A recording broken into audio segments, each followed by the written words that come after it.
queria agora que nós lêssemos o texto que nós vamos usar para a meditação nessa noite. Eu queria que você abrisse a sua Bíblia, por favor, no livro de Atos dos Apóstolos. E eu queria que você lesse comigo esse texto agora, que está no capítulo 16, de 16 a 24. Atos dos Apóstolos, capítulo 16, de 16 a 24. Eu vou pedir ao irmão para compartilhar a Bíblia com a pessoa que está aí do seu lado, para que ela possa ler, tá bom? Atos dos Apóstolos, capítulo 16, de 16 a 24. Vamos fazer a leitura responsiva, a igreja toda participando.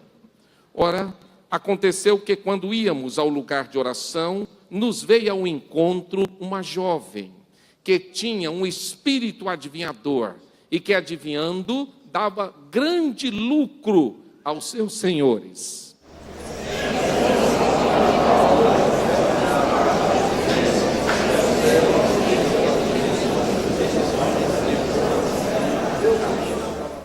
Fazia isso por muitos dias, mas Paulo, perturbado, voltou-se e disse ao espírito: eu te ordeno em nome de Jesus Cristo que saia dela. E na mesma hora saiu.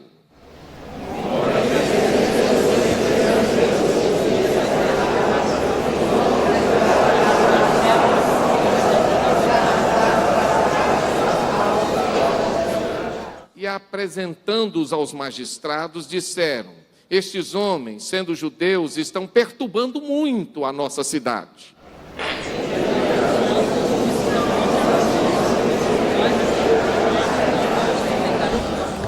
A multidão levantou-se a uma contra eles e os magistrados, rasgando-lhe os vestidos, e mandaram açoitá-los com varas.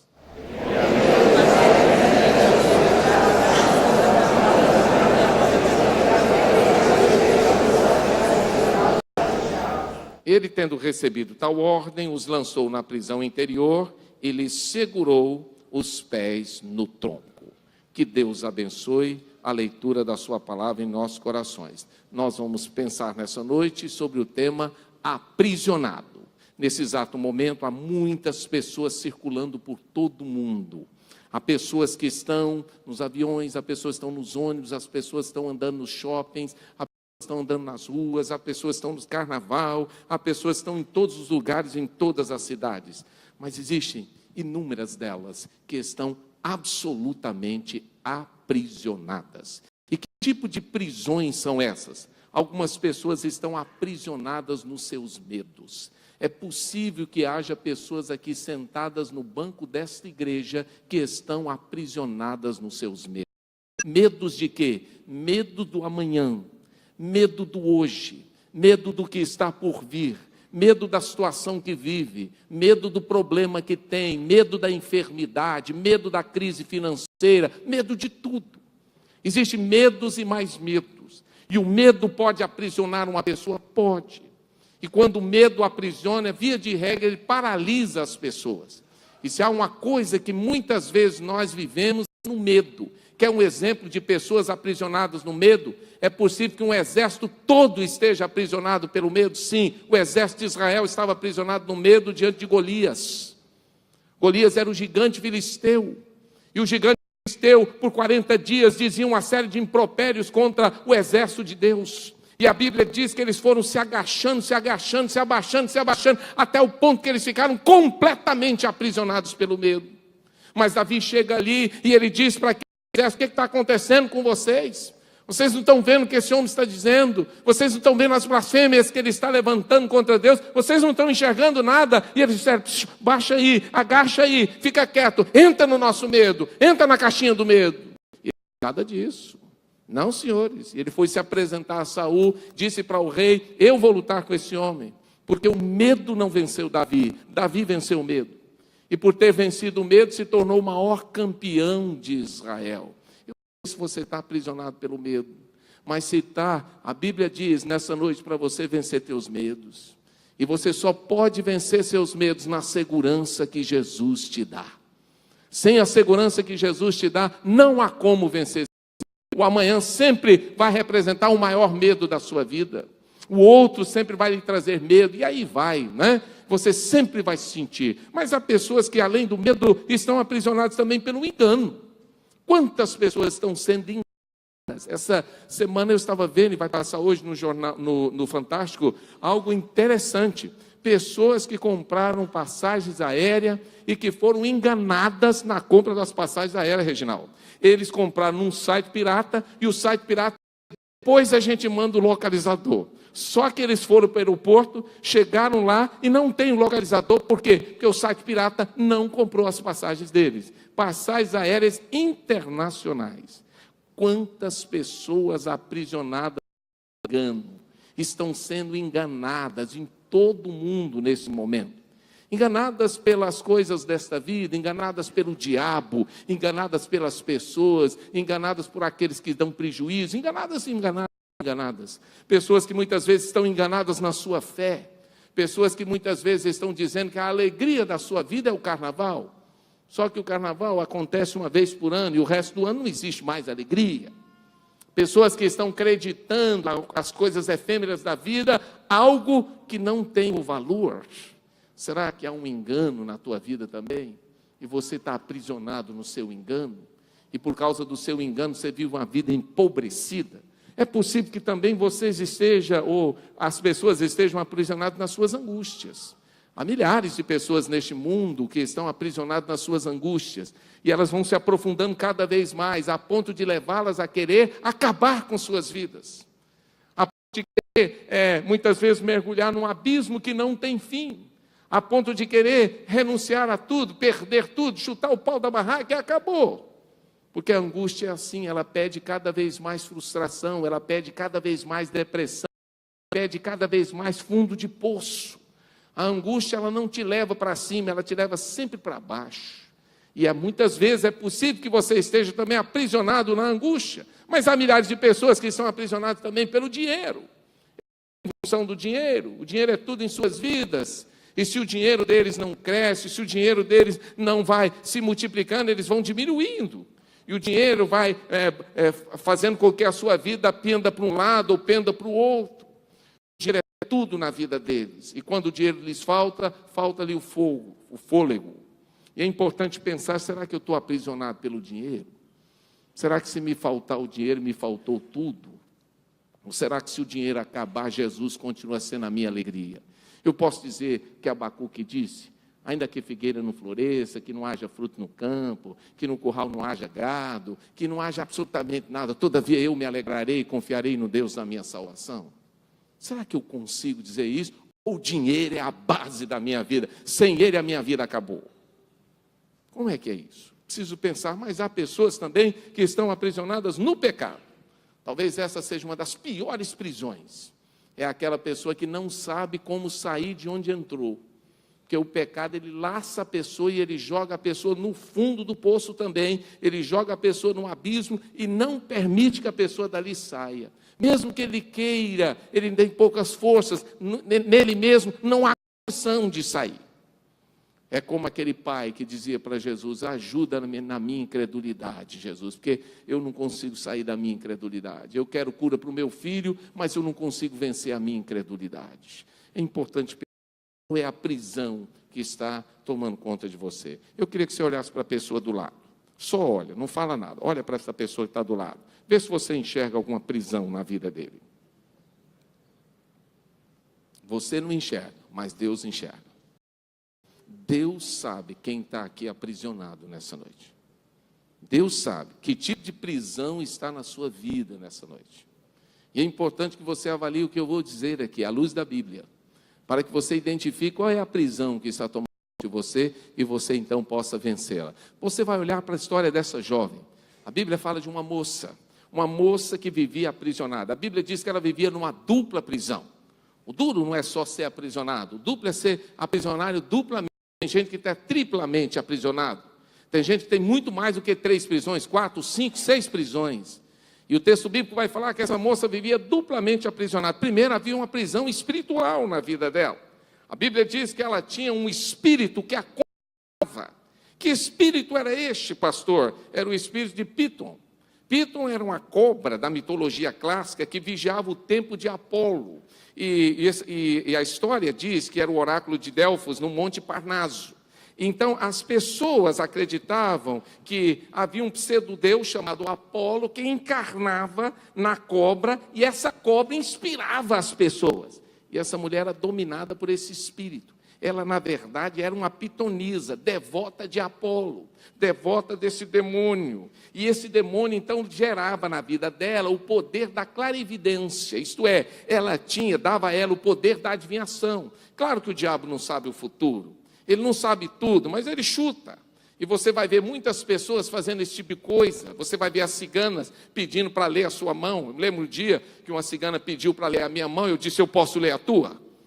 Ela disse, não. Eu falei, pois é, se você quiser eu leio. E eu ia ler. Você é pecadora, você erra, não erra? Jesus veio para morrer por você. Eu ia pregar o evangelho lendo a mão dela. Ia mostrar para ela que ela tinha, mas ela não permitiu. Ela queria ler a minha mão. E tudo que ela queria falar para mim, eu sabia que era mentira. Era sugestionamento, nada mais do que isso. Aquela moça vivia aprisionada por um espírito que a controlava. Aquele espírito, então, a possuía e fazia dela uma espécie de pessoa que ficava adivinhando a vida das pessoas. No fundo, havia uma dominação maligna naquele coração que a aprisionava ela e dominava ela. E ela não conseguia sair daquilo, não tinha forças para sair. Era uma pessoa dominada pelo inimigo. O texto bíblico vai nos dizer que havia uma segunda prisão. Qual é a segunda prisão? A prisão daqueles que descobriram a moça e viram que ela tinha esse espírito maligno, só que pegam ela e a tornam escrava deles. E essa moça então é aprisionada como escrava e ela vai ter vários donos que a compram, que pagam caro por ela. E essa moça então dá lucro para esses homens. E eles tiram lucro do fato dela estar ali adivinhando para as pessoas, dava o dinheiro para eles. Era uma escravidão que havia na vida dela, aproveitavam dela para tirar dinheiro daquela vida. Há muitas pessoas que dominam os outros. E talvez você esteja sendo dominado por alguém que quer ser o seu dono. Talvez aquela pessoa que se acha a pessoa mais inteligente que você, a pessoa que conhece mais do que você, a pessoa dono da verdade. Via de regra, essas pessoas donas da verdade, elas querem dominar. E elas querem dominar não só as suas ações, mas os seus pensamentos. Elas querem dominar o que você vai fazer, o que você vai vestir, aonde você vai, o que você vai agir. Por isso, meus irmãos, nós não podemos nos submeter a ninguém a não ser a Deus. Cuidado para não se submeter a homens, a mulheres, que se apresentam como pseudos, sabedores de tudo, conhecedores de tudo, dominadores de tudo. Aqui estava uma pessoa que era dominada pelo diabo, dominada pelos homens, e que se apresentava como a solucionadora dos problemas. Só que tem um detalhe, guarde isso no seu coração: o diabo enriquece as pessoas, mas ele rouba a alma. Por isso que Jesus falou que dará o homem em troca da sua alma. O diabo pode te dar muito poder, muito dinheiro, muito prestígio, mas a sua alma é o preço. E você então tem que agora calcular, vale a pena? Satanás me oferece os prazeres, mas ele vai oferecer em troca o quê? Talvez seja a sua vida. E é importante pensar isso. Satanás não há nada de graça. Ele não vai oferecer a você nada de graça. Um custo vai haver, uma contrapartida vai haver. O texto bíblico vai nos falar adiante que não só havia uma dupla prisão, mas a Bíblia diz que essa jovem tem uma grande sede de Deus. Interessante, não é? Ela estava aprisionada duplamente, mas ela tinha sede de Deus. E é verdade, se você sai por aí e vê as pessoas aprisionadas pelas drogas, você vê as pessoas aprisionadas pelo diabo, em todos os sentidos, você começa a falar alguma coisa de Deus, ela desmorona, porque há uma sede no coração do homem, e essa sede que há no coração do homem é do tamanho de Deus, e essa moça tinha uma sede de Deus. Olha o versículo 17 aí na sua Bíblia, perceba no versículo 17 algumas coisas interessantes. Primeiro, a Bíblia diz que ela começou a seguir os missionários. Havia 2 missionários ali, na verdade eram 4, porque Lucas e Timóteo também estavam, só que eles estavam em pontos diferentes, por isso que a Bíblia fala, que seguia eles, né? E o texto bíblico vai nos falar então, que essa moça começou a seguir os missionários. Por que ela estava seguindo os missionários? Porque eles estavam indo ali naquela cidade de Filipos, com o propósito de pregar. A Bíblia fala que uma vendedora de púrpura já tinha se convertido. E eles estavam indo a um lugar de oração. Que lugar era esse? Era um lugar onde eles separaram para orar, mas também para falar do amor de Deus. E ali Lídia se converte. Era uma moça, uma senhora daquela cidade, vendedora de púrpura, lá da cidade de Tiatira, mas ela temia a Deus. E o texto bíblico diz que ela se converteu ali. E Paulo e Silas então iam para o lugar de oração, e o texto bíblico diz no versículo 17, e aquela moça começou a segui-los. Por que ela segue? Porque ela tem sede de Deus. Ela quer ouvir alguma coisa de Deus. Ela quer ouvir sobre a palavra de Deus. O texto bíblico fala também que ela começou a fazer uma declaração surpreendente. Qual foi a declaração que aquela moça começou a fazer em voz audível, para todas as pessoas escutarem? Essa que está aqui, leia para mim, está escrito aqui.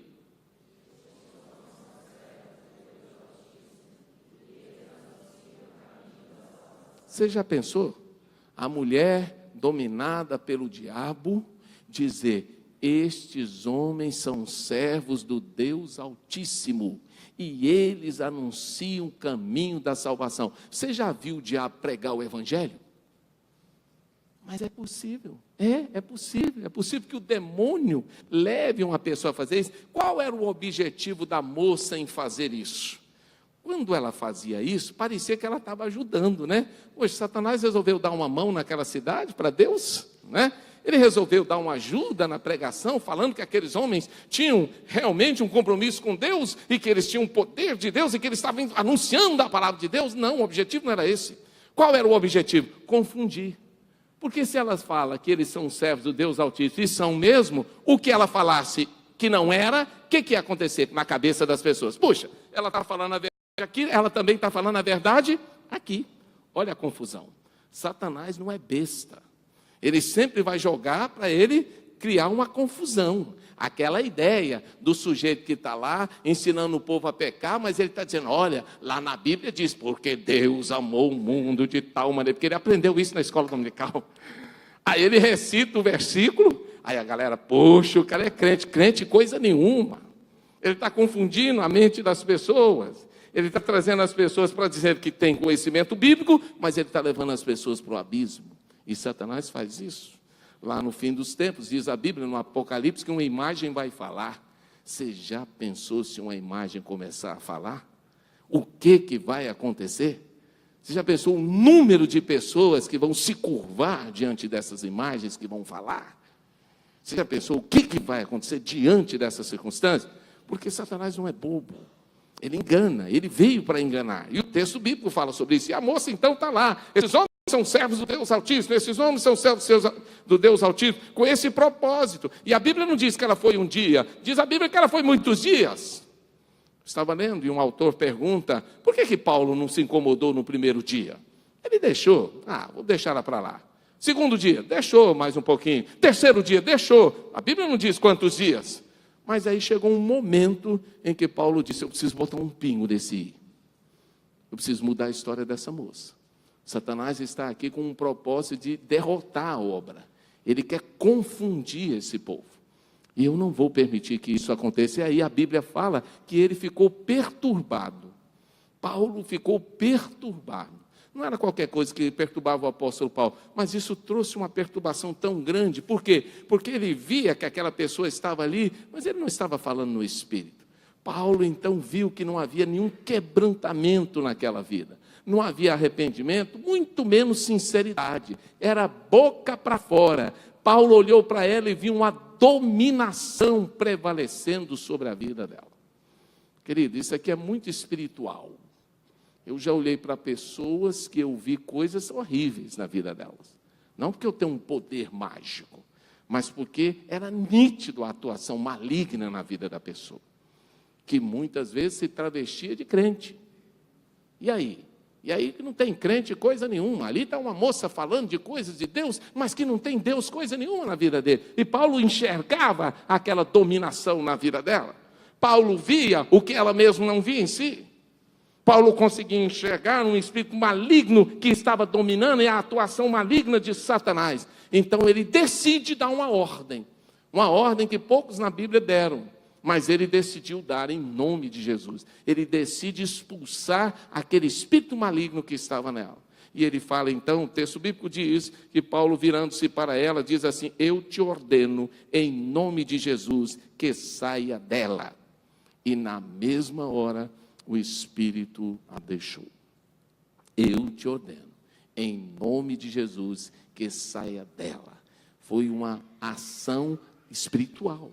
Ali era necessária uma ação espiritual. Mesmo que a mulher estivesse dizendo coisas lindas, bonitas, maravilhosas a respeito dele, que ele era servo do Deus Altíssimo, que o caminho da salvação estava sendo pavimentado por eles, mas no fundo, era o diabo quem estava com a boca aberta. Era ele quem estava agindo. Vocês se lembram quando Jesus chega em Gadara? O que o gadareno disse para Jesus? O homem que tinha 6.000 demônios. Que tenho eu contigo, Jesus, filho do Deus Altíssimo. A palavra é a mesma. Que tenho eu contigo, Jesus, filho do Deus Altíssimo. O diabo declarando que Jesus é filho de Deus? É. É ele dizendo que ele é filho do Deus Altíssimo? É ele dizendo. Porém, Jesus mandou que ele também fosse embora. Os demônios que estavam ali. Porque no fundo, aquilo não era uma palavra de exaltação, aquilo era uma palavra de quê? De provocação, de desafio. E Jesus sabia. O texto bíblico então vai nos dizer uma terceira coisa agora. A palavra de Deus diz que esta jovem agora vai ser um motivo, ao invés de alegria e de lucro, essa jovem passa a ser agora um motivo de quê? De frustração para os seus donos. Querido, olha para mim. Se você deixar de servir o diabo, você vai frustrar muita gente. Você vai frustrar o diabo e você vai frustrar todas as pessoas que acreditam no diabo e que servem a Satanás. Se você deixar de servir ao diabo, você vai ser um ponto de frustração para as pessoas. Essa moça se tornou um ponto de frustração. Sabe por quê? Porque ela frustrou a esperança do lucro. Não tinha mais lucro. Porque se o demônio saiu dela, ele não tinha mais como é que eles iam ganhar dinheiro com essa moça? Como é que iam explorar essa moça? Como fariam isso? O texto bíblico diz que ela parou de adivinhar. A adivinhação maligna, ela tem um foco, o foco da mentira, o foco do engano, o foco da dominação. E essa moça agora para de adivinhar, ela não consegue adivinhar, ela não consegue predizer absolutamente nada. E o texto bíblico diz, então, que eles chegam à conclusão que ela não tinha utilizado mais para nada. Para que serve uma pessoa que não é mais joguete nas mãos do diabo? Para nada. Satanás não valoriza aqueles que estão com ele. A não ser que eles estejam dominados por ele, ele não valoriza. E os donos dela também não valorizaram. Então, o que acontece? Ela se torna uma frustração para os seus donos, para a sua cidade, para as pessoas que a conheceram e talvez até para alguns que foram lá buscar a orientação dela para a sua vida. Quero dizer uma coisa para você, guarda no seu coração o que eu vou dizer. Se você frustrar as pessoas porque abandonou o diabo e os caminhos do mal e o pecado, você será muito bem-vindo para Deus.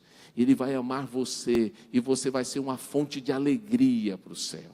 Mas se você continuar alegrando as pessoas e talvez frustrando ela, talvez alegrando o coração delas e o seu, porque está seguindo ao diabo e fazendo a vontade dele, aí sim, você será uma fonte de frustração para Deus, porque Ele não deseja que você caminhe nessa direção. O texto bíblico avança e vai nos dizer uma terceira coisa importante, que a jovem vê agora a fúria de Satanás. O diabo é assim, meus irmãos, ele é louco. Ele age de um jeito, se ele não consegue agir daqui, ele vai agir dali, se ele não consegue agir dali, ele vai pular para cá, depois para lá, e ele vai então agora levantar a sua fúria. E essa fúria, essa moça, ela olha para ela mesma e ela diz assim, bem, eu não vou mais carregar esse fardo. Realmente havia um fardo pesado sobre a vida dela. O fardo de ser usada todo dia, ser explorada todo dia. Ela não vai mais carregar. Por quê? Porque foi liberta. Mesmo não tendo pedido nada, mas Deus interveio na vida dela. E Ele pode intervir na sua? Pode. O fardo que está pesado sobre você, mesmo que você não consiga se libertar dele, o Senhor é capaz de libertar você. O texto bíblico fala que ela olhou para o seu estado anterior e ela vê, poxa, eu não vou viver mais na escravidão. Eu fui liberta da escravidão que eu vivia. Eu não vou mais viver nessa história de ter que ficar contando a vida das pessoas e mentindo para as pessoas. Não vou viver mais nisso. Mas o texto bíblico diz que ela olha para os servos de Deus. E eu imagino que a pergunta daquela moça, para aquele momento, deve ter sido essa. No meu coração, para mim, a pergunta dela tem sido assim: bem, eu não estou entendendo muito bem o que está acontecendo. Porque eu errei, eu pequei, eu fiz coisas erradas. Mas e eles? Por quê? Porque a Bíblia diz que o diabo levantou uma fúria muito grande contra eles. O que aconteceu com eles? Olha na Bíblia comigo.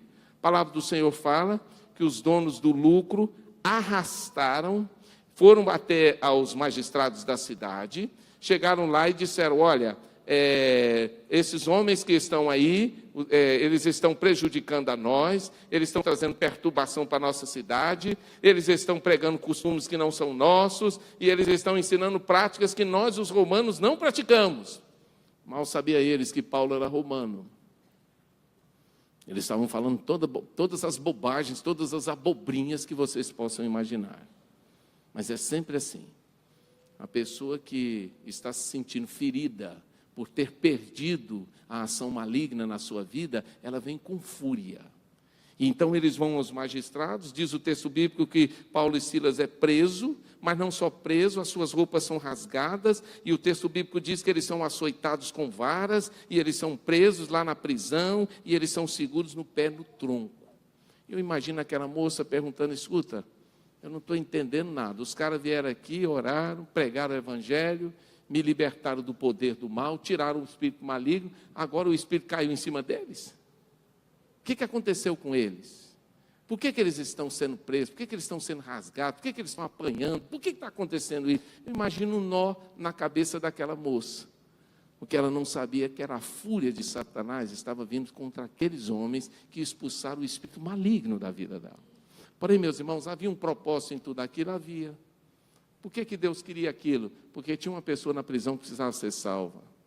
E quem é que naquela prisão precisava ser salvo? O carcereiro. E quando Paulo e Silas chegam ali rasgados, feridos, machucados, eles não chegam ali reclamando e dizendo: para que nós fomos expulsar aquele espírito maligno? Para que nós tiramos o espírito daquela moça? Não. A Bíblia diz que eles chegam lá e eles ficam cantando a noite toda na prisão e louvando a Deus.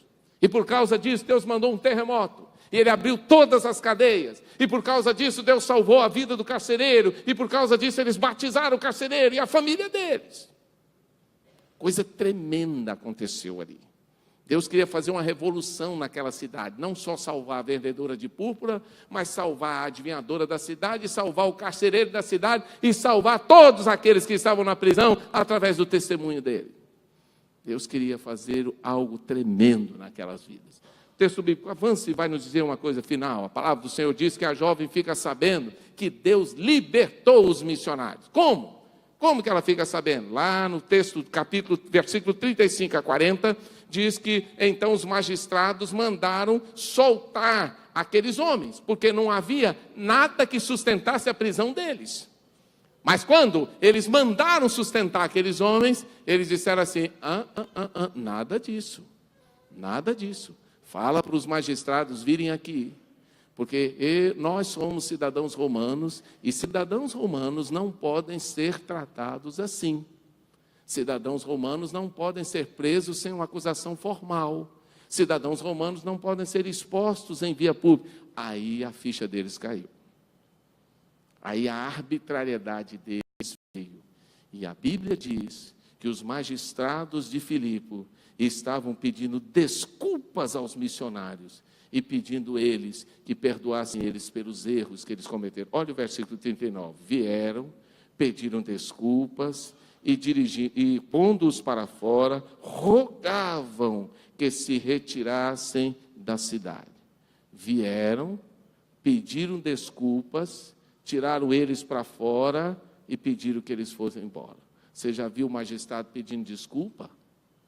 Está preso? Nós vamos encontrar isso na Bíblia. E sabe por que eles vão pedir desculpa para os presos? Porque eles agem errado. Não era só a moça daquela cidade que agia errado. Os magistrados agiam errado. Os que exploravam ela agiam errado.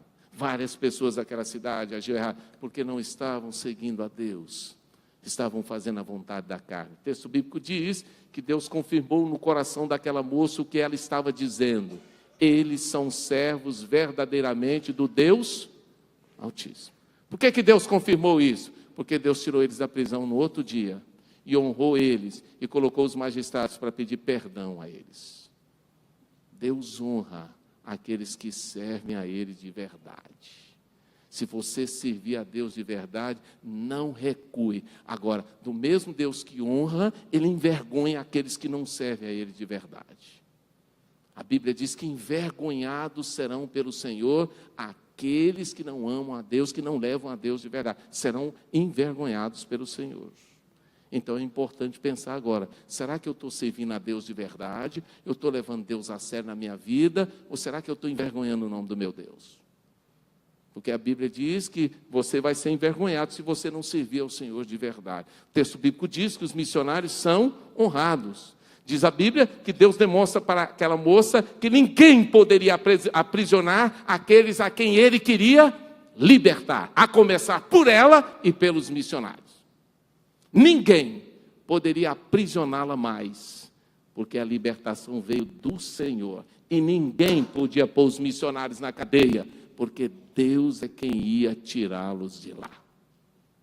Amigo, lembre-se disso. Agindo Deus, quem impedirá? Ninguém. Você pode até querer o mal do outro. Você pode querer a destruição do outro.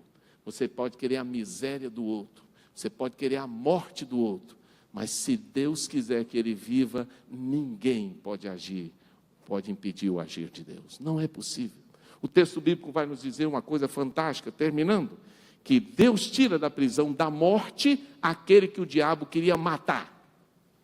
Presta atenção nisso. Satanás queria matar aquela moça? Queria.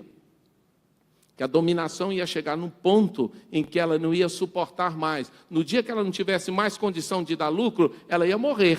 Porque os seus senhores não iam dar nada para ela e iam deixar a míngua. A mesma coisa, aqueles que foram lançados na prisão, eram lançados lá para sofrerem, para apanharem, até a morte. Mas lembre-se de uma coisa: Deus tira você da prisão da morte quando o diabo decide matar você. A Bíblia diz que o poder do diabo, qual é o foco do diabo? Diz a Bíblia: eu vim para que tenham vida e a tenham em abundância. Mas a Bíblia diz que o diabo vem para roubar, matar e destruir. E ele está fazendo isso. E ele quer fazer isso, ele quer fazer. Porém, o poder não pertence a ele. Deus é quem tira a gente da prisão da morte. Agora eu quero terminar. Eu quero dizer para você que tem gente, isso aqui, finalizando. O que nós podemos aprender com a história dessa moça? 3 coisas. A primeira coisa que eu queria que você guardasse no seu coração: só fica aprisionado quem se submete a quê? Ao domínio de Satanás.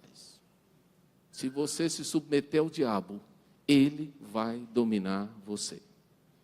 Pode ter certeza disso. Não tenha dúvida disso. Se você se submete, vai dominar você. E vai dominar igual uma marionete. Vai fazer de você o que ele quiser, e vai levar você onde ele quiser, e vai matar você. Esse é o propósito dele. Mas se você não quer ficar sob o domínio de Satanás, Jesus vai libertar você. Aí você vai dizer: pastor, mas eu não tenho força. Mas Deus tem. Ele pode tirar você desse domínio das trevas. Mas, segunda coisa que nós aprendemos nessa história dessa moça: só fica aprisionado aquele que se distancia de Deus. Mesmo que ela estivesse aprisionada, mas ela tinha sede de Deus. Então ela começou a correr atrás dos homens de Deus para ouvir a palavra. Se você está aqui hoje à noite, é porque você tem sede de Deus. É porque você quer a Deus. É porque você quer ter compromisso com Deus. É porque você precisa de Deus. Então você já deu um passo para se libertar. E esse passo é aproximar-se de Deus. Quando você se aproxima de Deus, não há como você ficar aprisionado, porque Ele vai proporcionar a sua libertação. E terceiro, só fica aprisionado quem duvida do poder de Deus. Se você duvida, você fica aprisionado. Lembra da cruz? Tinha 2 lá. Os 2 estavam aprisionados pelos seus erros, pelos seus pecados, pelos seus delitos, pelas suas coisas. Um deles se aproxima de Jesus e diz: Jesus, lembra-te de mim quando entrares no teu reino. E a Bíblia diz que naquela hora ele recebe a chave para cair as cadeias que prendiam ele. E Jesus diz para ele: hoje mesmo estarás comigo no paraíso. Mas o outro está aprisionado. E porque está aprisionado, ele duvida. E ele diz: se tu és o Filho de Deus, desce da cruz e me tira também. Ele não pode crer. Ele está aprisionado. E aquela prisão é tão grande na vida dele que ele está do lado de Jesus, mas ele não pode receber Jesus, ele não pode crer. A dúvida está no coração dele. E ao invés de crer, ele prefere ficar aprisionado. Com quanto a distância dele de Jesus fosse tão pequena, mas o domínio de Satanás é maior na vida dele. E por causa desse domínio, ele não recebe a palavra de salvação. E por causa desse domínio, ele não consegue alcançar a bênção da vida eterna. Ele morre sem Cristo. Ele vai viver eternamente distante do Senhor. Nessa noite eu quero pensar: será que há alguma prisão em sua vida? A Bíblia diz: se pois o Filho vos libertar, verdadeiramente sereis livres. Qual é a prisão que está dominando você? Eu queria que você refletisse sobre isso. Curve a sua cabeça agora. Feche os seus olhos. Eu não sei qual é a prisão que está prendendo você nessa noite. Se você está aprisionado pelo medo, se você está aprisionado pelo engano, se você está aprisionado pelas angústias, se você está aprisionado pelo dinheiro, se você está aprisionado pelo pecado, se você está aprisionado pelas coisas efêmeras da vida. Mas uma coisa eu quero te dizer: Jesus desembarcou na sua praia, e do mesmo jeito que o apóstolo fez naquele dia, ele também pode libertar você. Ele pode dizer para você: vai sair esse espírito de medo da sua vida, vai sair esse espírito de angústia da sua alma, vai sair esse espírito de engano do seu coração, vai sair esse espírito financeiro da sua mente, vai sair esse espírito de pecado, esse desejo de satisfazer a carne, vai sair isso nessa noite. E quando o Senhor ordena, não há como o inimigo resistir. Não há como o espírito maligno resistir, não há como a carne resistir, não há como o pecado resistir. E o Senhor ordenou a bênção para sempre na sua vida. E eu pergunto: você precisa dessa noite, dessa libertação que vem do Senhor? Você precisa que o Senhor quebre essas cadeias que estão prendendo a tua vida? Se você crê nisso, e se você crê que Jesus tem autoridade para libertar você nessa noite, transformar a sua vida e fazer você uma nova pessoa, eu queria convidar você para estender a sua mão para Ele e dizer: Jesus, toque minha vida. Eu preciso que o Senhor liberte as cadeias que estão prendendo o meu coração. Eu preciso que o Senhor me dê essa vida, uma vida nova, uma vida de alegria, de paz, uma vida de vitória. Eu preciso, e eu quero colocar a minha vida nas mãos do Senhor. Você deseja isso? Então erga a sua mão. Tem alguém? Pode erguer bem alta a sua mão e depois abaixar. Deus abençoe você. Glória a Deus. Deus abençoe você também lá atrás. Deus abençoe você. Deus abençoe a sua vida aqui também, lá atrás. Deus abençoe você. Tem mais alguém na galeria? Deus abençoe vocês lá em cima. Tem mais alguém? Pode erguer bem alta a sua mão onde você estiver. O Senhor está aqui. A vitória, há poder no nome de Jesus. E quando nós colocamos a nossa vida no altar dele, a vitória dele vem sobre o nosso coração. E é Ele quem vai mudar a tua história nessa noite. O pastor Evaldo não pode libertar você, mas Jesus pode. Ele veio para isso, para tirar você de qualquer prisão que você esteja. Ele é capaz de tirar você daí e colocar você em terreno firme e firmar os seus passos, porque é isso que Ele deseja no seu coração. Tem mais alguém? Pode erguer a sua mão bem alto e depois abaixar. Eu quero, erga bem alta a sua mão onde você estiver, e eu quero orar com você agora, onde você estiver, pedindo a vitória de Deus sobre o seu coração. Deus abençoe vocês lá. Eu gostaria de convidar vocês para ficar em pé, e eu queria convidar aqueles que levantaram a sua mão, quem não levantou também, para vir aqui à frente para uma oração comigo. Eu queria que você saísse do seu lugar. Vamos ficar em pé, igreja? Todos? Você que levantou a sua mão, você que não levantou, Você que está lá em cima na galeria, desce aqui, por favor. Eu queria orar com vocês aqui na frente, pedindo a Deus pela sua vida, clamando a Deus pelo poder dele sobre você, pedindo a Deus que estenda a mão sobre você agora, que liberte você dos seus medos, das suas angústias, das suas aflições, das suas prisões existenciais, daquilo que angustia a tua alma. É nessa noite que a vitória de Deus virá sobre o seu coração. Então nós vamos cantar essa canção agora. Maurício vai colocar aí para nós. E eu queria que você estivesse agora participando, cantando. E sai do seu lugar agora, pode vir. Dá o teu passo de fé aqui à frente, juntos. Vem agora, sai do seu lugar em nome de Jesus. Pode dar o teu passo de fé. Vem aqui, por favor, fica aqui pertinho. Vamos pedir os conselheiros que estejam aqui. Vem agora, sai do teu lugar. Você que está lá em cima, você que está aqui embaixo, você pode vir agora e colocar a sua vida nas mãos de Jesus. É nele que está a nossa vitória. Só o Senhor pode me dar a vitória. Só o Senhor pode mudar a minha história. Só o Senhor pode libertar o meu coração. E é Ele quem vai mudar a tua história. É Ele quem vai dar a alegria e a paz que você precisa nessa noite. Você crê nisso? Seja o louvor. Se Deus quiser, Ele é Deus. Se não fizer, Ele é Deus. Se a porta abrir, Ele é Deus. Se fechar, continua sendo Deus. A doença vier, Ele é Deus. Se curado eu for, Ele é Deus. Se tudo der certo, Ele é Deus. Mas se não der, continua sendo Deus. Nós vamos orar agora. A igreja vai estender a mão para cá. Se tem mais alguém aqui nessa noite que precisa dessa libertação que só Jesus pode dar, sai do seu lugar e vem aqui agora. O Senhor quer libertar você nesta noite. Não há por que ficar preso aí, aprisionado nas suas dores, nas suas aflições, nas suas angústias, no seu pecado. Não há porquê. Tem alguém aqui nessa noite, o nome dele é Jesus de Nazaré, que quebra todas as correntes. E é Ele quem quer estender a mão para curar você nessa noite. Vamos orar? Pai querido, aqui à frente estão os teus filhos e as tuas filhas, amados do Senhor, pessoas queridas, pessoas pelas quais o Senhor deu a sua vida na cruz. Aqui à frente estão pessoas que trazem suas feridas, suas dores, suas chagas, seus pecados, suas falhas. E eles precisam, Senhor, da libertação que só o Senhor pode dar. Pai querido, toma essas vidas na tua mão agora. Age com poder para libertar, para salvar, para curar, para transformar, para fazer dessas pessoas novas criaturas.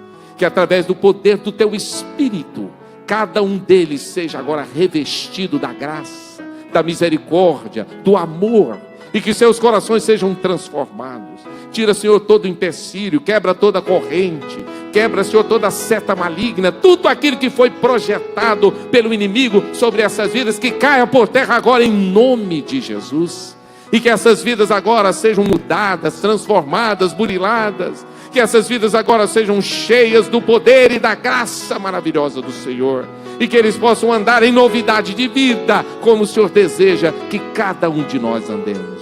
Cuida desses corações, manifesta o teu poder sobre eles. Eu oro, suplico agradecido, em nome de Jesus. Amém.